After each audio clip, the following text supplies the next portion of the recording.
Oh, hey, you caught me in the church.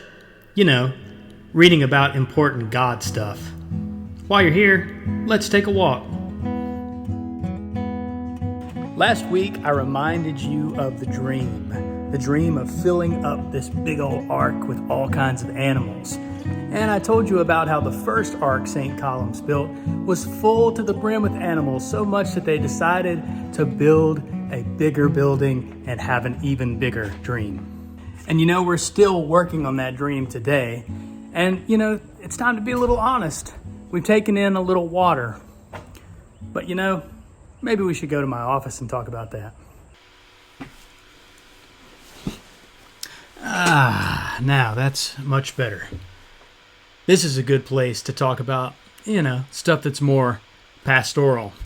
And the first thing that we need to talk about is some of the challenges, some of the water that we've been taking in, because if you just leave it and ignore it, you're going to take in more water.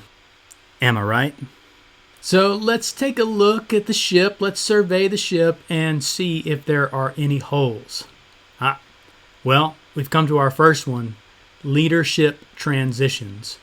Now, it's pretty natural in any institution or any church that if you have a leadership transition, it's going to rock the boat a little. There's going to be some flux. And that's true of this parish too. If Noah is away, the animals don't stay. Since building the new nave, St. Columb has had four priests at the helm, captains of the ship, and that's only been in a little over a decade, and only one of those priests had a full leadership cycle. Hopefully I will too, right? After 7 years, the first priest left to become, bishop. And it was natural that the church went through a little period of ebb and flow. With the second priest and the leadership transition there came a larger challenge, and that brings us to the second hole in the ship, conflict. St. Columb has experienced conflict in recent years, conflict which rocked the boat more substantially.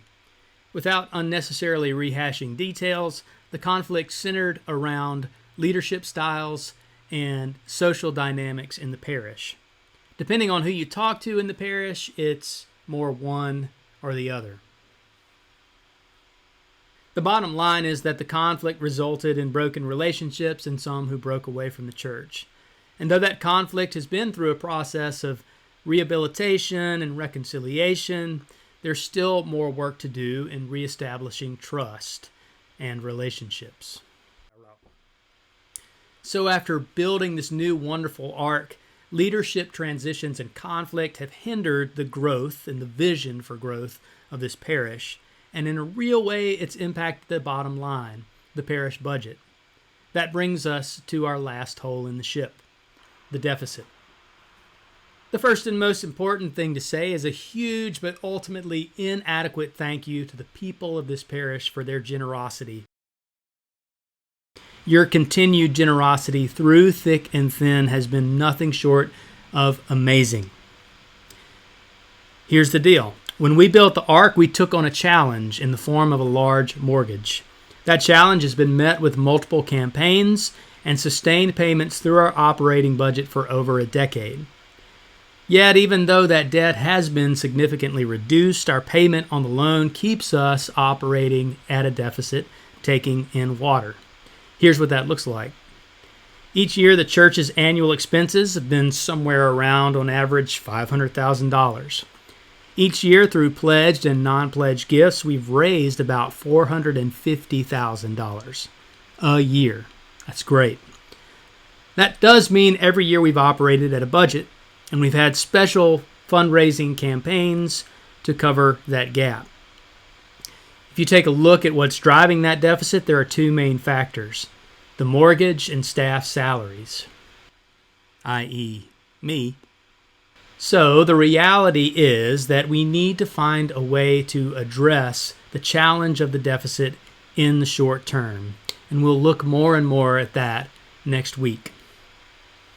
So now we've surveyed the ark. We've seen where we're taking in water, and we've taken a look at the holes. But the important thing to remember is that the dream is still alive. The dream is still alive. What dream, you ask?